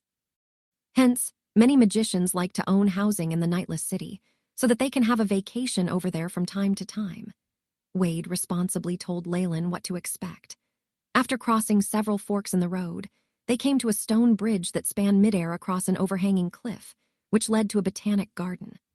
The floor here was made of metal, and the surroundings were a tidy and clean shade of white, causing the misconception of returning to his laboratory from his past life. On both sides of the road, there was also transparent glass. Behind the glass were petri dishes, in which various sorts of exotic plants had been planted.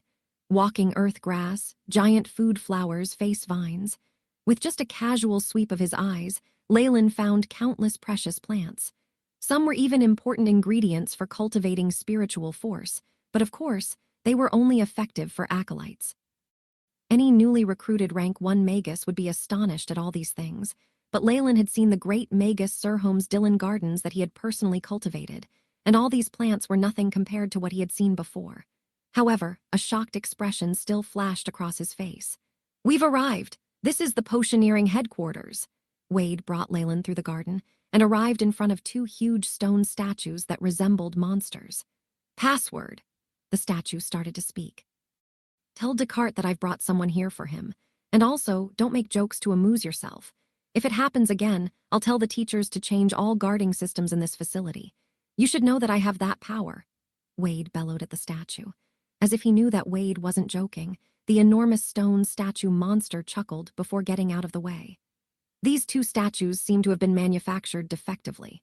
The creator mistakenly stuffed a couple of mischievous spirits into the statues. "Just ignore them." Wade brought Leyland through, then told Leyland. "Mischievous spirits." Leyland stared blankly while immediately recalling a written account from an illustrated handbook. "Those that resemble goblins and tease people for their own pleasure. Those spirits. This is really. It deserves our sympathy. To be honest, I also have some sympathy for myself."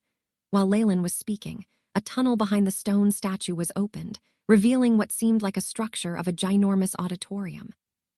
There was a huge gold chandelier suspended from the ceiling of the auditorium. There were plenty of giant candles on it, illuminating the auditorium.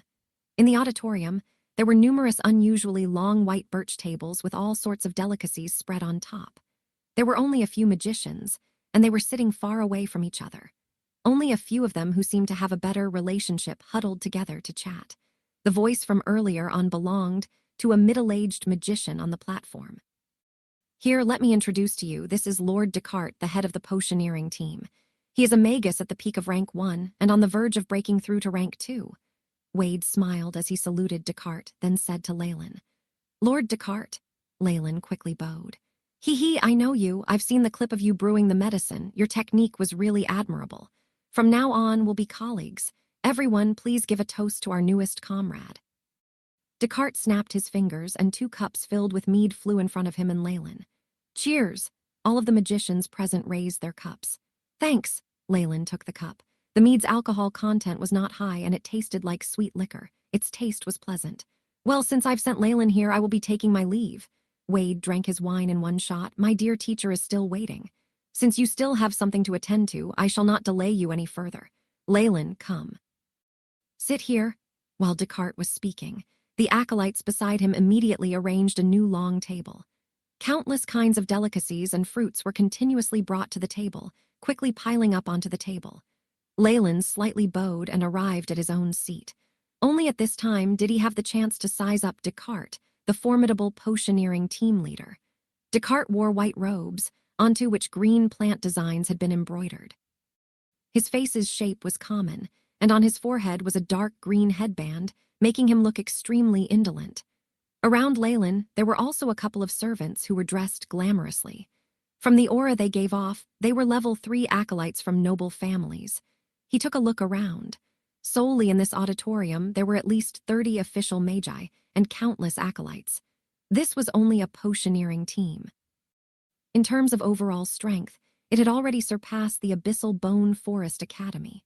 The banquet carried on for about an hour and a half. After the majority of the magicians had finished eating, the acolytes brought beverages of different colors. The atmosphere in the auditorium slowly cozied up, resembling the tea parties Leyland had attended in his past life.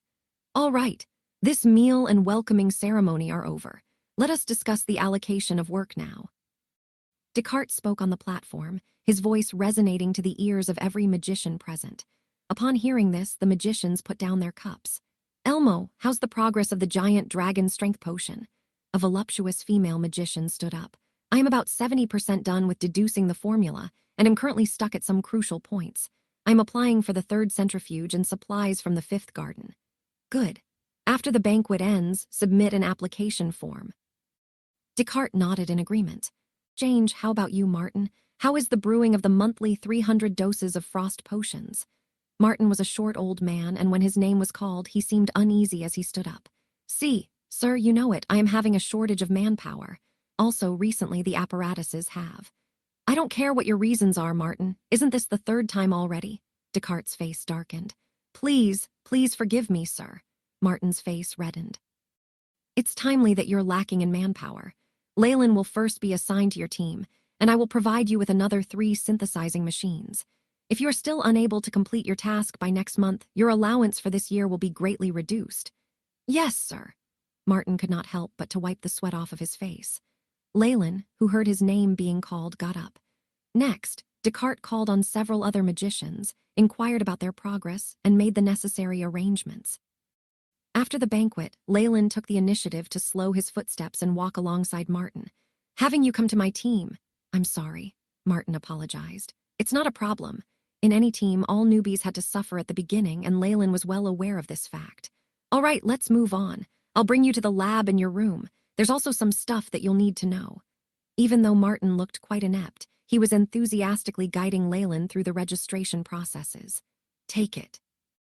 They're the keys to your room, as well as your identity token. The old geezer Martin brought Leyland to a house that was constructed of black stones.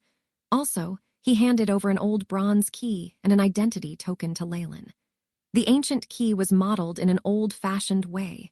There were even some characters inscribed on it. As for the identity token, it was made of a translucent metal, with Leyland's name and other information carved onto it. Just with this token, you are able to go to the organization's resource point and obtain a portion of precious ingredients, as well as some advanced information. Martin explained to Leyland with patience. This token is extremely important, and if you lose, there will be quite a hassle. You must definitely protect it well. Seeing that Leyland nodded his head to express his understanding, Martin brought Leyland to view the experiment labs and rooms. The experiment lab is a common shared area, and its number is DKH 328. The apparatus in it is rather decent, and enough for an official Magus. Furthermore, if you have any other special requests, you can apply for it through the organization. As long as you have enough contribution points, the organization will do their best to fulfill your requests. Leyland had heard Martin mention contribution points before. They were a method that the Four Seasons Garden used to gauge the merits of individual magi. After finishing the appointed amount of work required, an official Magus could obtain contribution points. These points could not only raise the status of the team, but could also be used to exchange for essential resources and knowledge. From what Leyland could tell, this was a form of currency in the Four Seasons Garden. Speaking of contribution points, since you have only just entered, I'm sure you don't have enough. How about it? Do you want to accept 1 or 2 acolytes? These kinds of assignments give the most contribution points. Martin suggested helpfully. Actually, I don't have any plans on teaching anyone anytime soon. Leyland smiled and refused Martin's request. However, how does the academy function to protect a member's family? Leyland briefly stated the issue of him offending the Lilital family to Martin. Under the insurance of safety and personal benefits, Leyland would not mind leaving a lifeline for the previous Leyland's Farlier family after all. He was still the eldest son and heir to this family in name. Also, if the opportunity presented itself, Leyland wished to make up for the fact that he had borrowed the body of this family's child. "Oh, don't worry about it." Martin listened to what he said and shook his head. "Our Four Seasons garden is a lot more powerful than the Abyssal Bone Forest Academy. As long as we get in contact with them, the Farlier family in the Chernobyl Islands will definitely be taken good care of. Furthermore, based on the contract that you've signed with us, before it's certain that you're dead, the Lilidal family will definitely not be able to hurt your family of regular humans." "There's such a rule." Leyland was a little curious. No matter that world he was in, it was acknowledged that harming one's family was a very good way causing one to seek revenge, much less in the Magus world, where the regard of law was lacking. "Is this the fear of revenge?" Leyland guessed. "Exactly, you're fast." Martin looked pleased with Leyland. "An official Magus that has nothing to tie him down is the scariest, especially the fact that the Lilidal family's members are not all magicians. There are definitely acolytes and normal human beings amongst them." Leyland understood that this was a mutual fear of each other. Before his death was confirmed, as long as the Lilidal family dared to strike at the Farlier family, it would definitely incur the wrath and revenge of Leyland. Also, with the strength of an official Magus, slaughtering those humans and acolytes would be as easy as eating rice and drinking water. Even if the Lilidal family was rather established, they would definitely not be able to handle such a loss. Hence, the Farlier family would completely be safe. "What's more, you've joined us." Martin's expression was one of pride, and perhaps conceit. "The Four Seasons Garden's might is not something that the likes of the Abyssal Bone Forest Academy can even begin to compare to. After hearing that you joined our side, they might have even thought of withdrawing their order for your capture." "I don't really care about that." Leyland thought about Bossing, who he had killed. This acolyte of nobility seemed to be the sole grandson of the elder of the Lilidal family. In addition, they had also dispatched a rank 1 Magus to kill him, who had ended up dying by Leyland's hand. This enmity could not be so easily resolved. "I've heard that the competition to be the next head of the Lilidal family has reached the most crucial point. That elder is also known for being headstrong and will not tolerate my existence. Otherwise, his image and reputation will be ruined." On the contrary, as Leyland thought of this, a look of anticipation appeared in his eyes. Right now, his strength was rapidly increasing. Moreover, once he underwent his second transition of his bloodline, his strength would definitely be boosted by a significant amount. At that time, it would not be a matter of whether the enemy would let Leyland leave, but whether Leyland would let them go. 4 months later, Leyland wore a loose white robe, with patterns of green plants embroidered on the sleeves and collar. This was the uniform that official Magi in the Four Seasons Garden wore. He was presently passing through the side roads in the mountain of the Four Seasons Garden's headquarters. After walking through a tunnel full of little plant people, he arrived at an ancient square. The square seemed to be constructed in the heart of the mountain and was very large. The ceiling was made of solid rock, and an innumerable amount of everlasting light spells had been added to the wall, brightening up the entire room. This was the place in the Four Seasons Garden where he could exchange contribution points for resources.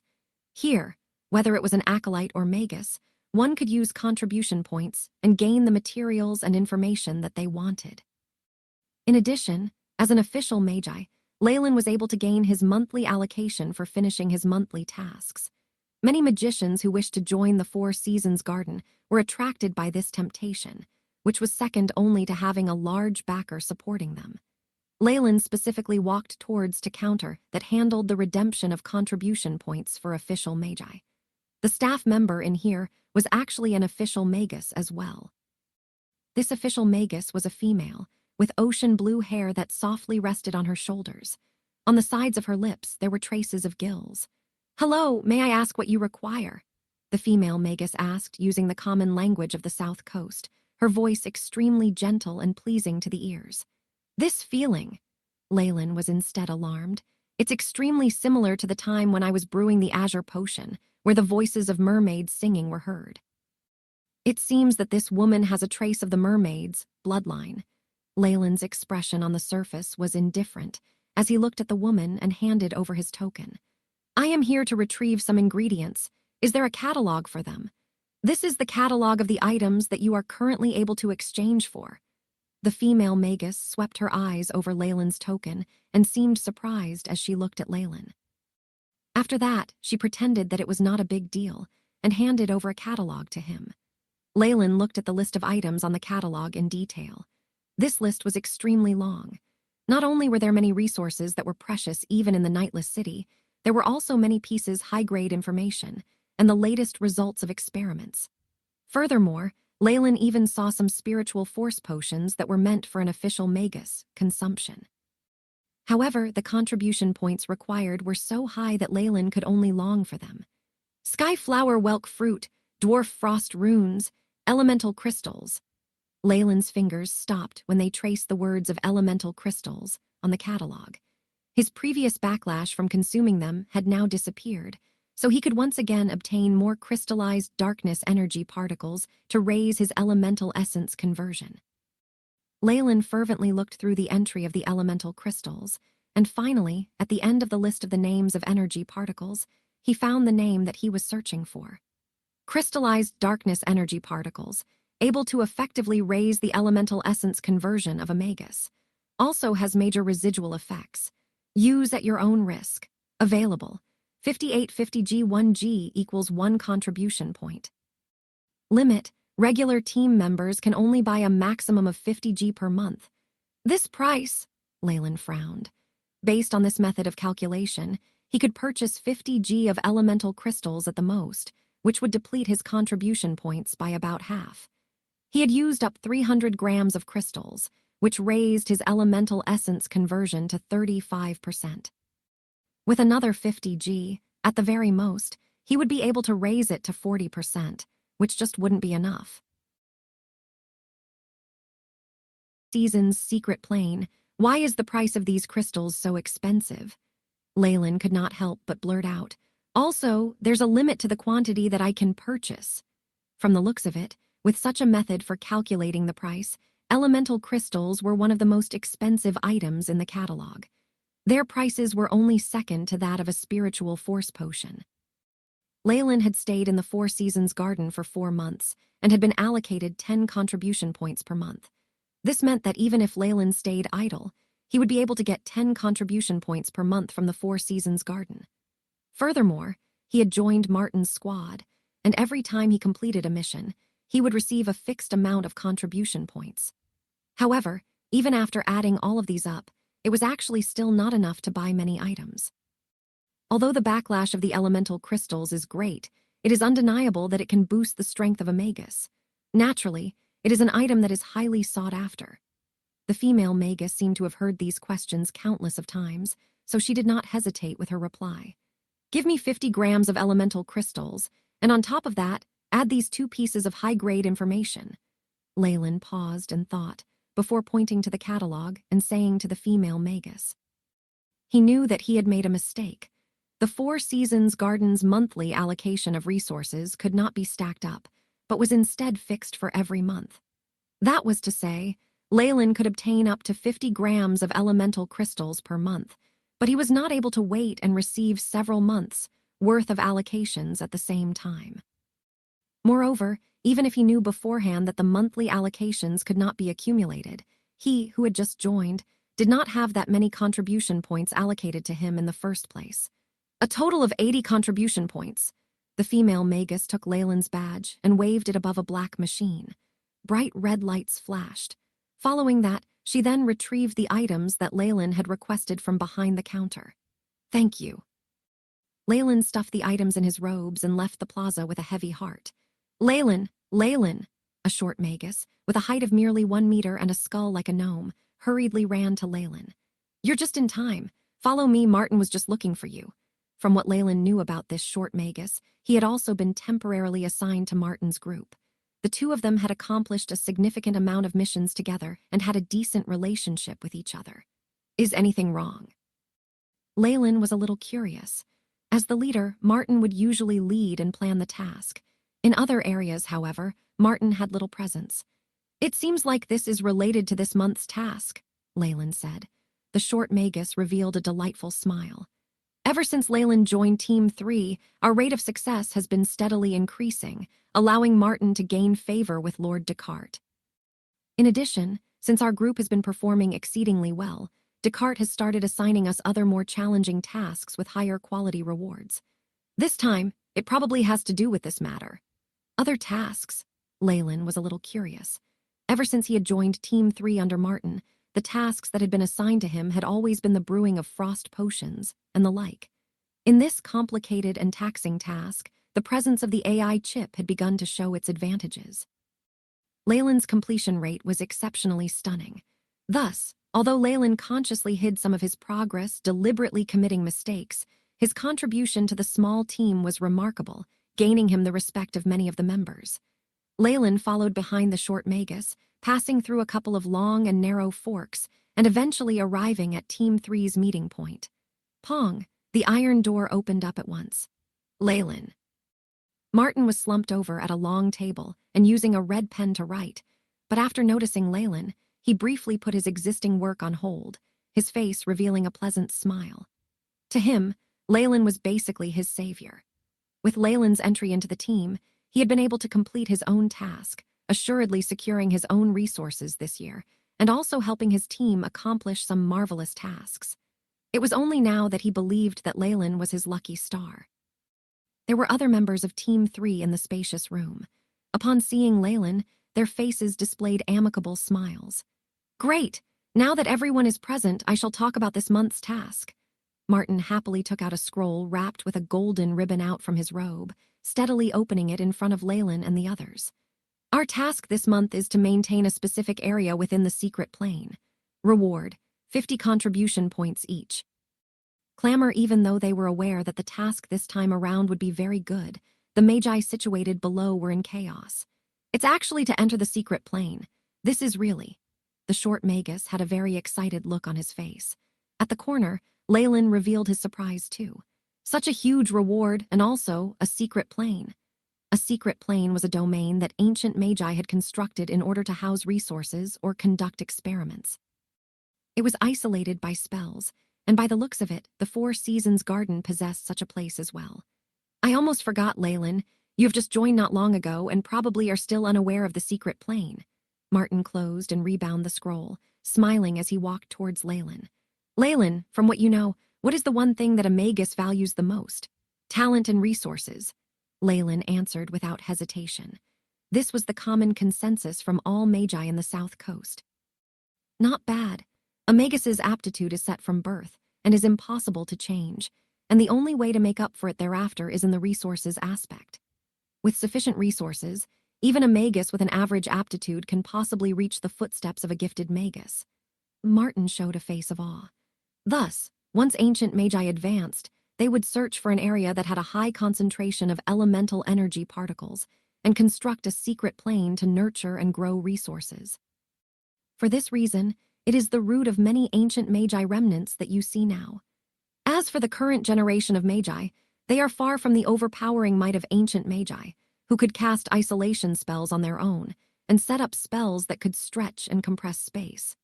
Some needed resources like space rocks for the construction, which cannot be found by the current age magi.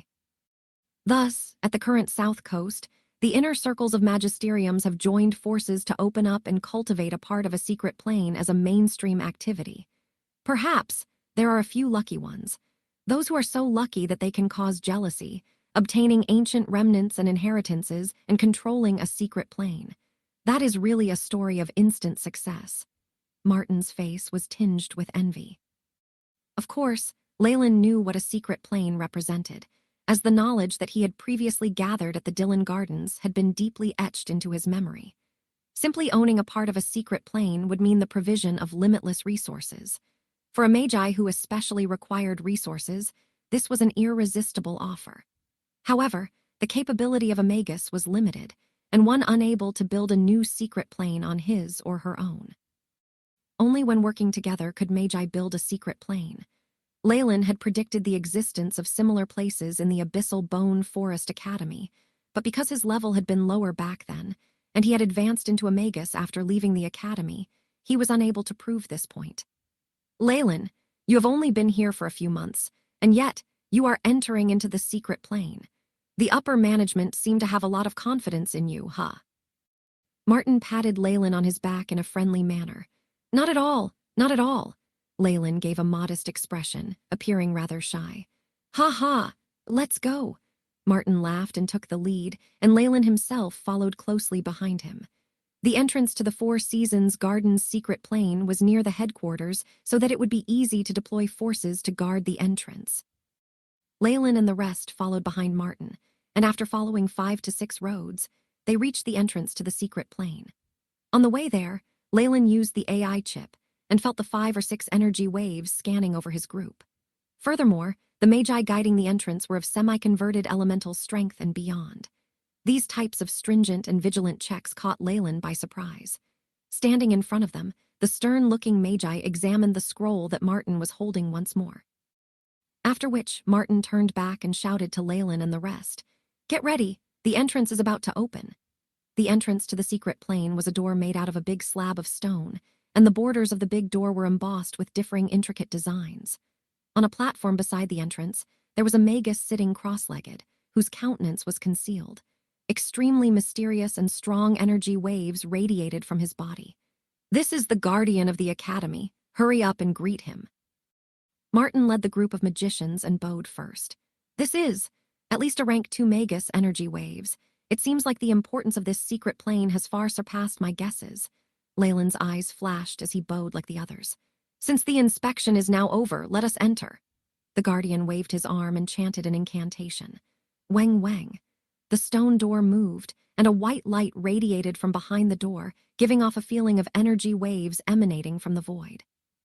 Having had previous experience in exploring secret planes, Leyland was familiar with the undulations that indicated the opening of the plane. At the same time, a bright light was produced from the scroll in Martin's hands and enveloped the entire group. When the white lights met and fused, it produced a blinding glare. As the glare eventually vanished, Martin, as well as the other magicians, were revealed to have disappeared. "Ugh!" Leyland rubbed his eyes, which were stinging in pain. "This is really uncomfortable." He found himself standing on top of another platform, on which many acolytes were walking around. Unlike the previous scenery, the surroundings were a sea of green. The sky was a pure blue, and the surrounding air was extremely fresh. "Are we within the secret plane? It seems quite large." Leyland stroked his chin. "AI chip analyzed the surroundings." Beep, scanning in process. Compared to the air in the outer world, the density of energy particles within the secret plane is higher by 34.7%. The AI chip displayed a chart in front of Leyland, quickly giving him the data that he required.